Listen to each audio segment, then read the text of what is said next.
अस्सलामुअलैकुम दोस्तों, अक्सर ऐसा होता है कि जब हम कैफेज में जाते हैं तो एक पटेटो की रेसिपी है जो बहुत ही फेमस है, वो जरूर ऑर्डर करते हैं, जिसे कहा जाता है पटेटो ट्विस्टर। इसे पटेटो टोर्नेडो भी कहा जाता है। इसके लिए एक स्पेशल मशीन होती है जो कैफेज में होती है, जिससे आसानी से ये इसे कट करते हैं। लेकिन हम आज यही पटेटो ट्विस्टर्स बनाएंगे घर पर ही इजी तरीके से कट करके, बिल्कुल क्रिस्पी और बहुत ही ज्यादा टेस्टी। तो चलिए रेसिपी को स्टार्ट करें। तो यहाँ हमने ये साइज के 2 आलू ले लिए, जिन्हें हम सबसे पहले छील लेंगे।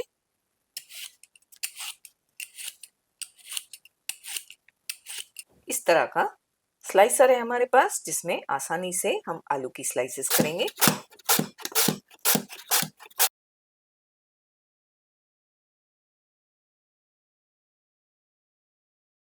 आलू को कट करके हमने पानी में डाल दिया है। बस 2 से 3 मिनट ऐसे ही पानी में रहने देंगे। तब तक एक स्लरी प्रिपेयर करते हैं। स्लरी बनाने के लिए एक बोल में हम लेंगे मैदा हाफ कप, आधा कप कॉर्नफ्लावर, लाल मिर्च powder 2 teaspoon, half teaspoon अमचूर पाउडर, हाफ टी स्पून नमक, गार्लिक पाउडर यानी लहसुन का पाउडर हाफ टी स्पून, एक पिंच ऑरेंज फूड कलर।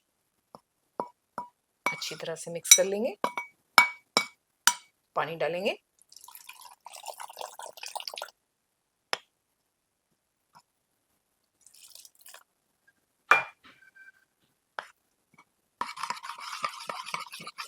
इस तरह से हमने 3/4 कप पानी डालकर एक ऐसी स्लरी बनाई है। बहुत गाढ़ी भी नहीं है और बहुत पतली भी नहीं है।